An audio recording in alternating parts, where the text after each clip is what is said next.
is going on, YouTube? So today coming back with my next NFL mock draft. So I've already done my first one. If you haven't gone and checked that out yet and you still want to check it out, I'm going to put the link in the description below as well as in the outro. So today I wanted to do, like I said, 2.0, kind of my post-Super Bowl mock draft. And it obviously did change up a little bit. We've had the Senior Bowl since then. Obviously a couple things have changed with just players' stock, injuries, things like that, people declaring and people staying in college. This stuff that happened back in January. And so, yeah, let's go ahead and start with the first overall pick. So I think this one I'm pretty confident in, and I think this is the one I had last time. But with the first overall pick, I have the Tennessee Titans taking the offensive tackle out of Ole Miss, Laramie Tunsil.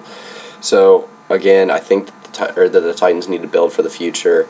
Taking Tunsil will fill that space probably at the left tackle position and, really seal up Marcus Mariota, protect him a little bit for the future. He's really the team's most valuable asset right now. And again, maybe seal the edge for maybe a building block for a running game to build. I think that's one of the bigger things for the Titans is building a running game right now, because that is one of the things that's kind of missing from that team. Like I said, I don't know if it's Antonio Andrews or Bishop Sankey going into the future, but I think they're probably going to go in a new direction. So my second overall pick, and this has become kind of a popular one of recent, and I have the Cleveland Browns taking the quarterback out of North Dakota State, Carson Wentz. So Carson Wentz in my first mock draft was not in the first round. That was before his whole Senior Bowl draft stock soar. And for me, Carson Wentz really is the only quarterback that fits in well in Cleveland. I think this is true for a lot of people as well. When I picture Carson Wentz in Cleveland, he's really the only one I can picture being successful. It sounds weird, but it's true. And I just don't see Jared Goff having a good career there. I see Jared Goff having a very good NFL future, really, on any team but Cleveland. And then same thing with Paxton Lynch. I just don't see either of those guys. Maybe Paxton Lynch. I just think that Jared Goff is too much of the same style quarterback they've been drafting for the last 15 years, and none have really panned out well.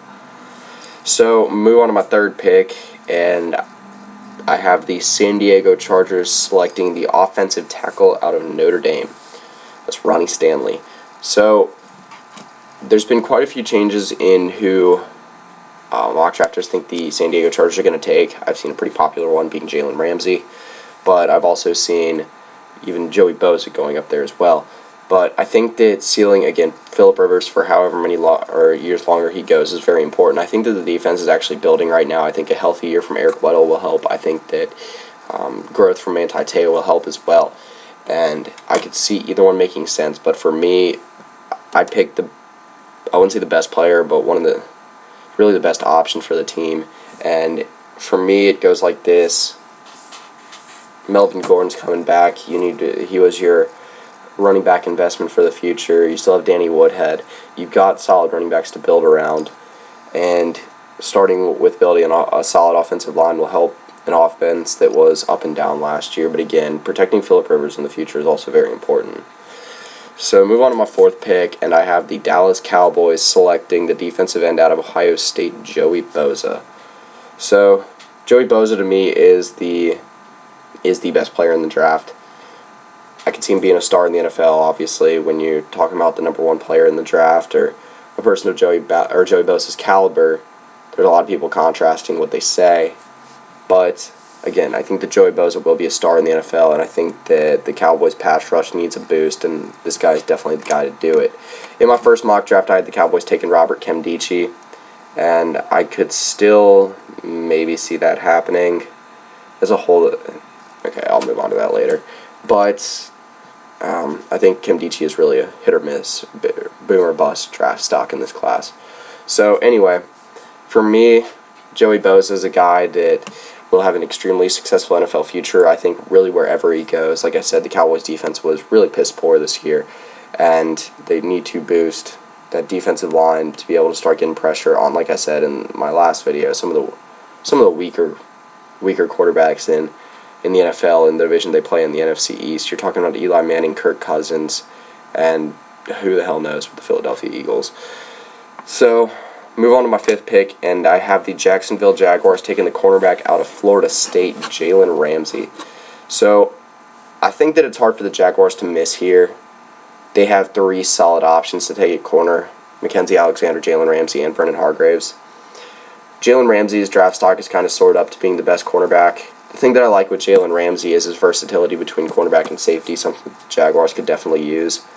This is a Jaguars team that needs to build around Dante Fowler, whoever they take this year, preferably on defense, but also some of those guys on offense: Blake Bortles, TJ Yeldon, Allen Robinson, Allen Hurns, all those guys. And I said this in my power rankings video. I actually kind of like what the Jaguars are building right now, and I think that having a solid draft here is really the make or break for that team of the future. So move on to my 6th pick, and I have the Baltimore Ravens taking the cornerback out of Florida, Vernon Hargreaves. So to me, Vernon Hargreaves is one of the top 5 best players in the draft. I've liked Vernon Hargreaves for a while now. I think he's one of the best. I think he was the best corner in college football and is still the most talented corner in the draft. The Baltimore Ravens, to me, need to find a player to play opposite of Jimmy Smith, and Vernon Hargreaves, I think, is the guy to do that. I really think it's really a best corner available at this point, though. Like I said, it's very similar to the Jacksonville Jaguars, where if Ramsey, Hargreaves, or Alexander, or maybe all 3 are available at this point in the draft, you really can't miss. Like, I could see any one of these corners fitting in well with the Baltimore Ravens. I think it'd be nice to see some of the lockdown defense the Ravens used to have, and again, they were bombarded by injuries this year, and I really think giving them the 6th overall pick in the draft is just, it's going to be just stockpiling talent for next year, hopefully for a good playoff run. So move on to my number 7th pick, and I have the San Francisco 49ers taking the quarterback out of California, Jared Goff. Now, if this happens, I think it's just a match made in heaven, really, because I think Jared Goff is, again, one of the top 5 best players in the draft. Now, I do think that Jared Goff is the most talented quarterback in the draft and the most NFL ready, but I already explained why I have Carson Wentz going number 2 to the Cleveland Browns. I hope that the Chip Kelly thing, especially if Jared Goff goes to the 49ers, works out well there, or at least they have something to build into the future with. I think quarterback is one of the most dire needs, especially if Colin Kaepernick ends up leaving San Francisco. There are some pieces to build around in San Francisco, obviously. They still have Navarro Bowman there, and they've still got Carlos Hyde in the backfield, and some receivers to work with, Anquan Bolden, who's probably in the latter stage of his career, and then also Vernon Davis that you might be able to still get a few good years out of. Alright, so move on to my number 8th pick, and I have the Miami Dolphins taking the cornerback out of Clemson, Mackenzie Alexander. So Mackenzie Alexander is, again, one of the top 3 corners in the draft. I saw a few mock drafts a few weeks back while I was doing my big board that had Mackenzie Alexander falling as low as the 2nd or 3rd round. I just don't think that's going to happen. I think that Mackenzie Alexander is way too talented for that to happen. Now, the Dolphins need someone to replace the aging Brent Grimes. I mentioned this in my earlier mock draft. It's a very important thing. For me, if the Dolphins can manage to build a successful defense, Tannehill can find some consistency, really just that entire offense that does have a lot of talent around it. You're talking about an offense with Jarvis Landry that really broke through in a big way this year, after actually having a pretty good season in 2014 as well. Lamar Miller, who has talent but has had trouble finding consistency in the NFL. And like I said, obviously Ryan Tannehill has to find some consistency as well. But again, Mackenzie Alexander is a very good fall for this pick. Now, Hargreaves I think would work out extremely well. Jalen Ramsey, I don't know. I see that being a little bit of a rough fit. But like I said, either of these 3 guys would be a good fit in Miami. So move on to number 9 pick, and I have the Tampa Bay Buccaneers taking the defensive end out of Oregon, DeForest Buckner. So DeForest Buckner is a guy who I think is probably the 2nd or 3rd best defensive end in this draft. He is extremely athletic. And the Buccaneers could use some pass rush to be I think they just need a little bit of help on defense, honestly. If you're able to build that defense into the future and give balance to an offense that I think will be extremely good in a couple of years, then I think you're setting up a Buccaneers team that could actually be a playoff contender in the future. Now, you're talking about a team, like I said, on defense that I think is building around Levante David, but at quarterback, obviously they've got one of the best rookies from the previous year in Jameis Winston, and you've also got a lot of talent still on that offense if they retain Vincent Jackson and Doug Martin, and then obviously Mike Evans building into the future. Austin Seferian-Jenkins I also think is a solid piece there too. But moving back into DeForest Buckner, I think he's a solid fit here. I can see this working out well. Now, obviously, I don't know. For me, there's a few questions with DeForest Buckner. For one, I don't think he had as good a 2015 season in college as he could have. And two, defensive end is a little bit, really just the defensive line in general is kind of a very top-heavy position in this draft, and you could see a lot of guys falling in at number 9 if the Buccaneers want to look in the direction of pass rush. So move on to number 10, and I have the New York Giants selecting a linebacker out of UCLA, Miles Jack. So again, in a lot of mock drafts I've seen recently, Miles Jack is falling as early as even number 3. Now I could see Miles Jack having a very big combine just because how athletic he is, but I still don't see him falling that high in the draft. For me, I think this is a good spot for Miles Jack. I think the Giants' most pressing need right now is linebacker. They really just need anything to boost that defense that was extremely bad in 2015, and a team that might be losing Jason Pierre-Paul and Preston Mukamara, two of the most solid pieces on that weak defense anyway. Now, if they're able to get a guy like Miles Jack, and Miles Jack is able to stay healthy in the NFL, that's a guy you can build around into the future. Like I said, one of the most athletic, if not the most athletic linebacker in the draft, played a little bit of fullback and running back in college at UCLA as well. Even at one point, he was considered a Heisman contender. But to me, the Giants just need a guy on defense they can build around heading into the future. And there's a few different directions I think the Giants could look. If there is Hargraves, Ramsey, or Alexander available, and they decide to let go of Mukamara, that would be obviously a solid pick at number 10. And also if they really wanted to reach this high for a running back, I think that's a pressing need for them as well. But I think it's a little bit too high to be looking like Ezekiel Elliott or Derrick Henry's way. So move on to my number 11 pick, and I have the Chicago Bears taking the defensive end out of Eastern Kentucky, Noah Spence. So Noah Spence saw a big rise in his draft stock after the Senior Bowl. This is a guy that has upper Division I level talent and just ran into a lot of problems that caused him getting suspended and then sent to Eastern Kentucky. So to me, he did show flashes of some Von Miller, DeMarcus Ware type of athleticism. Maybe a guy that is, to me, a good comparison was Robert Mathis a few years back. Now, if Noah Spence is drafted this high, obviously you got to take into account the fact that he has a lot of discipline issues. It's a high-risk, high-reward pick.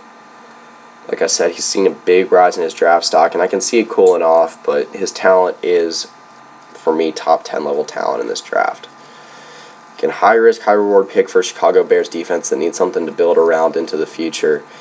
Defense that was kind of picked apart. This was the first year for me that the Chicago Bears were really carried by their offense. Jay Cutler actually had a pretty good year. Matt Forte, Jeremy Langford both had good years. They have a little bit of a stockpile at running back.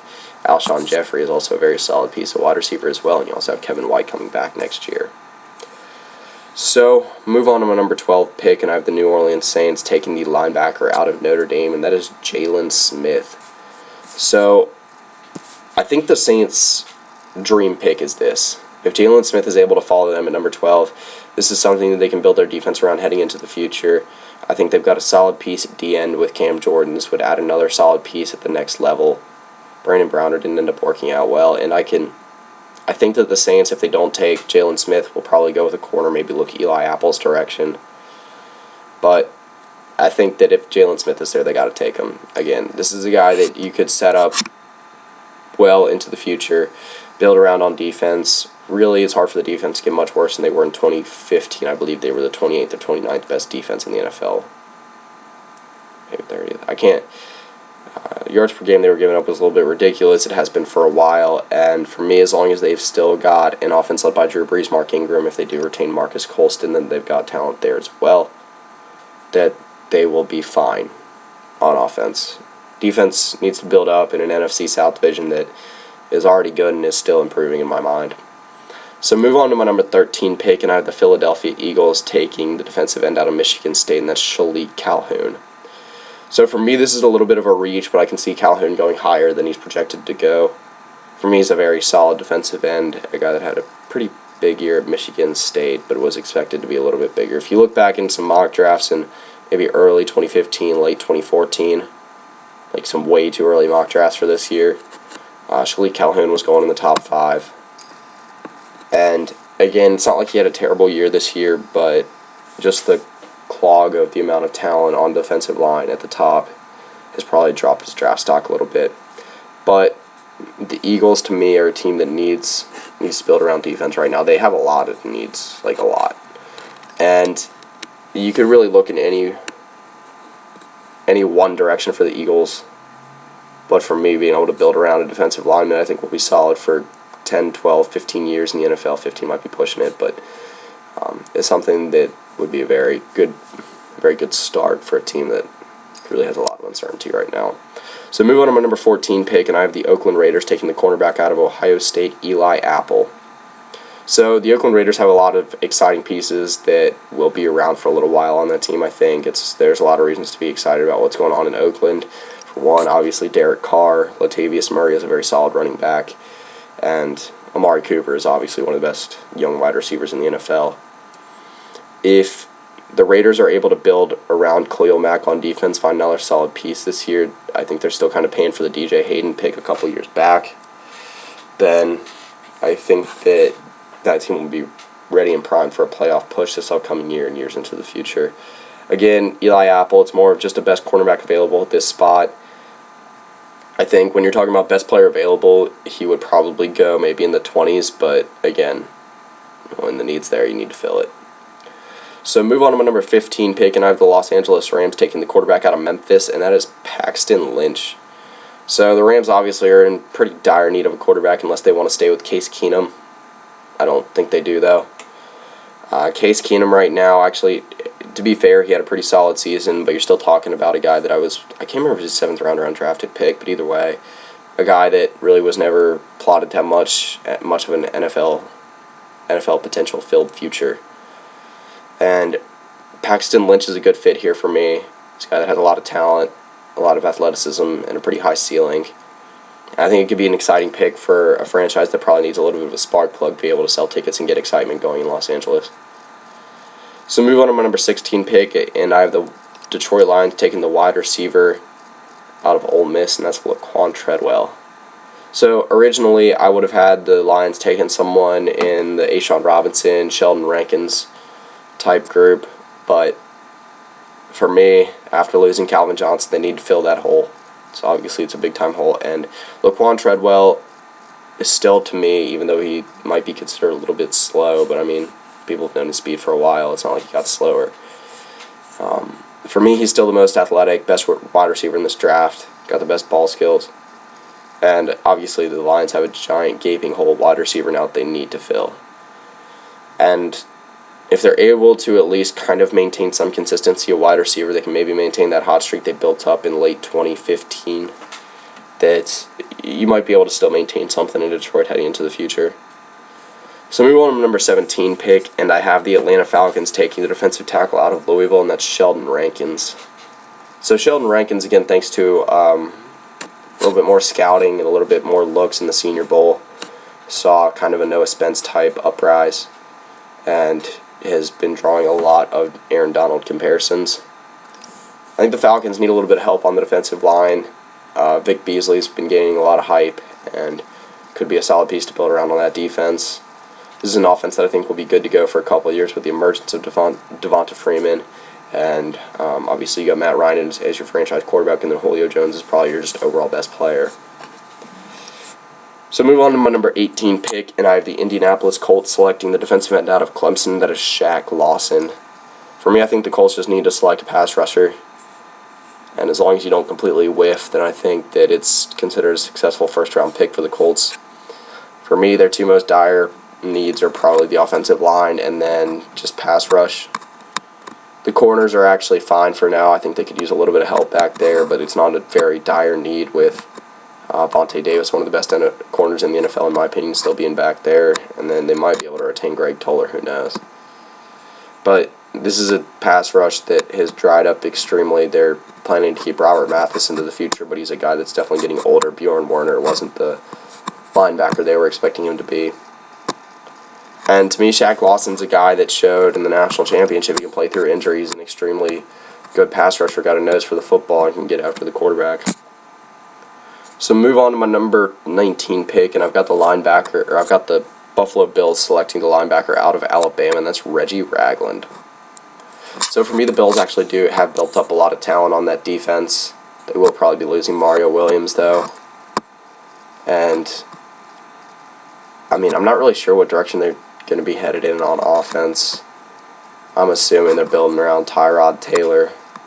Well, like I said, this is a Bills team that could use a little bit of help in a little bit of every position. I think this is a team that's playing in a very crowded, very, very crowded AFC East that's, again, a very, very good division right now. The Jets have stockpiled quite a bit of talent if they can maybe find a little bit better quarterback.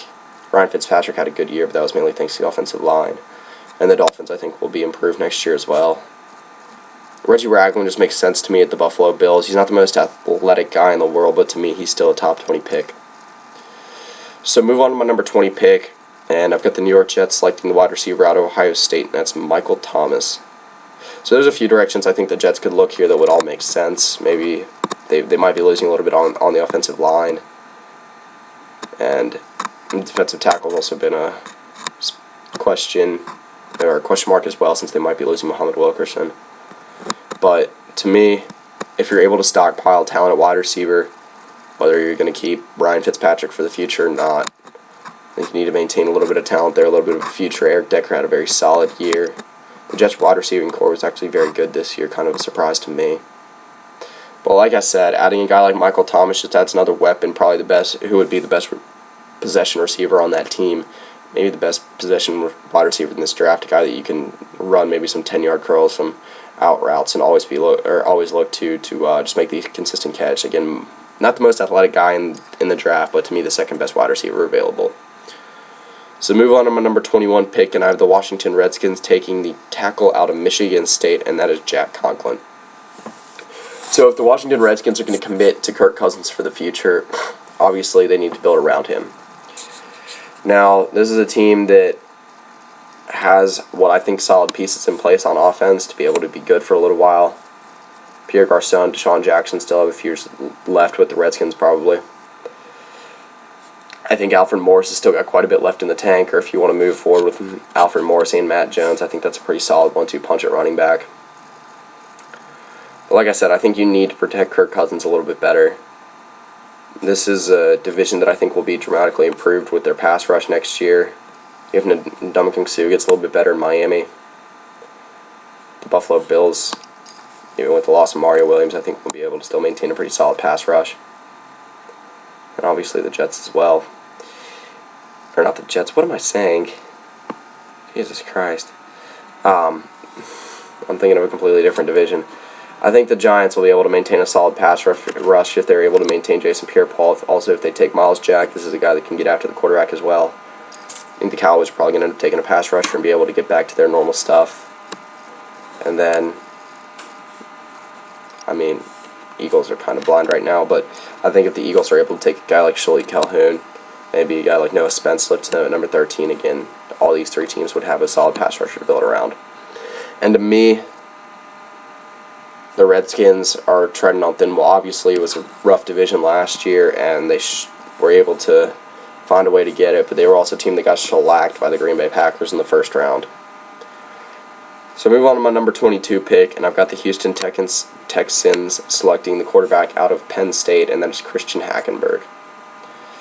So to me, Christian Hackenberg, he actually graded out as probably my 50th best player in this draft when I did my big board. And I just think this is a very, very good match. This has been a pick that's been talked about a little bit. I had this in my first mock draft. I also have it in this one as well. I still think it's a great pickup.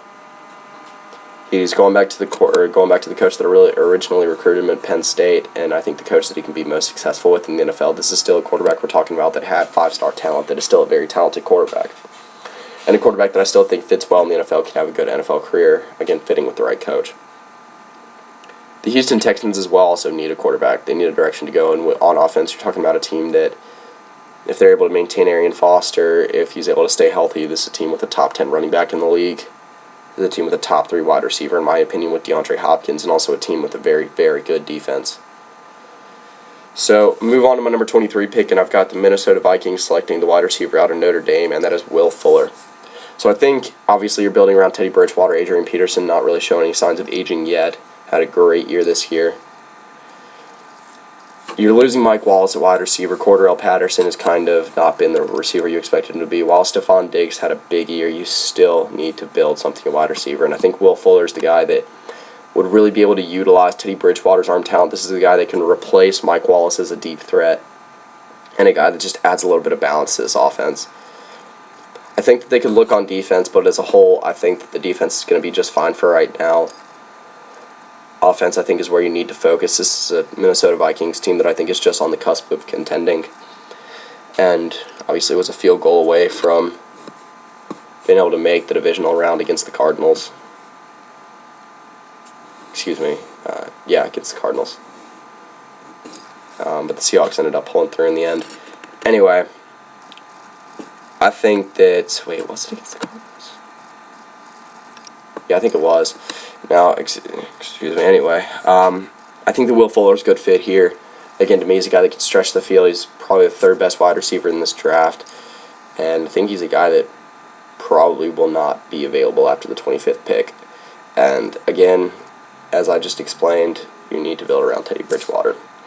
So move on to my number 24 pick, and I have the Cincinnati Bengals taking the safety out of Ohio State, and that is Von Bell. So the Bengals are probably losing quite a bit on defense. You're probably losing George Aloka, probably losing Leon Hall. I mean, there's a few other names on there as well, but they're going to be losing quite a bit this offseason on defense, and I think safety is one of those pressing needs that you need to fill. This is still a team that's pretty young and will be very good heading into the future, I think. But I think you got to plug one of those holes on defense, and I think Von Bell is one of the two best safeties available in this draft, and I see him fitting well. I mean, played at Ohio State, still be staying in the same state. I think it's a very good fit. So move on to my number 25 pick, and I've got the Pittsburgh Steelers taking the defensive tackle out of Alabama, and that is A'Shawn Robinson. I think the Steelers just need to get back to having a guy in the trenches that can be an absolute dominant force, and that is definitely A'Shawn Robinson, a guy who was extremely good at Alabama this year. Played on a good line as well, but this is a Steelers team that I think could be a top 5 team next year, and a team that I think needs to build a little bit more on defense. So move on to my number 26 pick, and I have the Seattle Seahawks taking the wide receiver out of TCU, and that's Josh Doctson. So I think this would actually be a pretty interesting pick. Josh Doctson, obviously, about 6'2", is a very, maybe 6'3", is a very athletic receiver. Excuse me, before he got injured this year, him and Trevon Boykin were one of the best combinations on offense in the country, wide receiver, quarterback.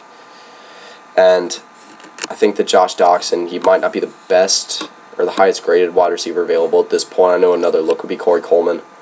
But I think adding a really athletic, maybe a little bit taller wide receiver in Seattle is something that could definitely help that team. Looking safety, if they do end up trading Cam Chancellor, I think could be a reasonable pick as well, but I really do like this pick with Josh Doctson.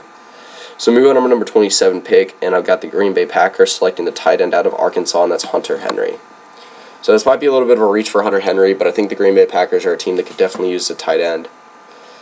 Now, Jordy Nelson's coming back next year. Obviously, you still have got, I think, a guy in, obviously, Randall Cobb, who's a star. But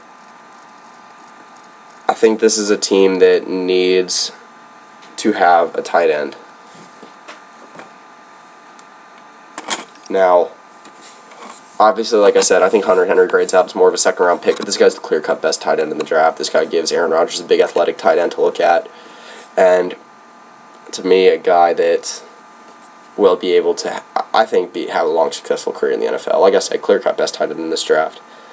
So moving on to my number 28 pick, and I have the Kansas City Chiefs taking the tackle out of Ohio State, and that's Taylor Decker.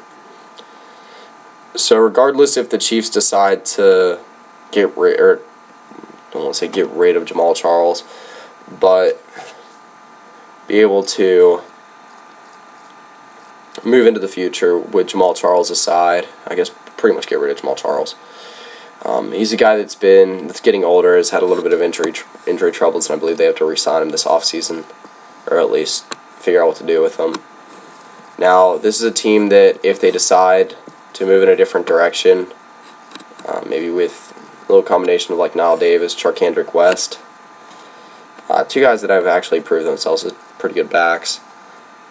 I think you need to have a better offensive line around him. Alex Smith is a guy that I think still has a couple years left. Maybe wide receiver you could build around, but as a whole, I mean, Jeremy Maclin had a pretty solid year.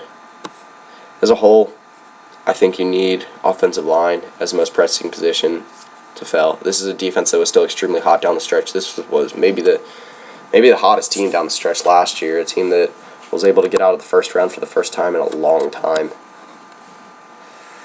Alright, so move on to number 29 pick, and I have the Arizona Cardinals selecting the defensive end out of Clemson, and that is Kevin Dodd.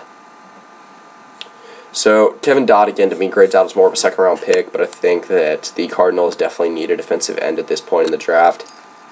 I think that Kem Dichie is another way they could look, but, again, I think that Kem Dichie's troubles have dropped him a little bit.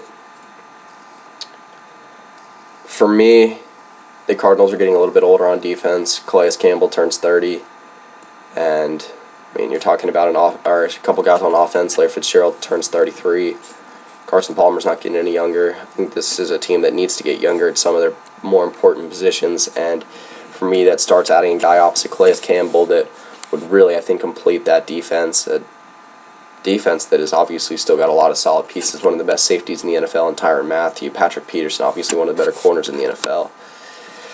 Alright, so move on to number 30 pick, and I have the Carolina Panthers selecting the safety out of Duke, and that is Jeremy Cash. So I think if the Panthers are able to retain Josh Norman, this is a defense that is going to be just as good as last year. They're obviously going to have to pay Josh Norman a little bit more money. I mean, they're probably going to retain Thomas Davis, Luke Kuechly at linebacker.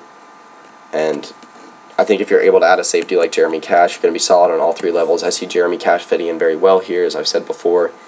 You're staying in-state, and to me, Jeremy Cash grades out. If I had to pick one, he'd actually be the best safety in the draft, but him and Von Bell are pretty much locked at the top. Like I said, it's a pick that makes sense for me and should for the Panthers. So move on to my number 31 pick and the last pick of the first round. Now I have the Denver Broncos selecting the running back out of Ohio State, and that is Ezekiel Elliott. So C.J. Anderson played very well down the stretch, but this is a team that will probably be getting rid of Ronnie Hillman, a guy that does have a little bit of talent and has a lot of chances at Denver, but never really made any use of it, was pretty much invisible in the Super Bowl.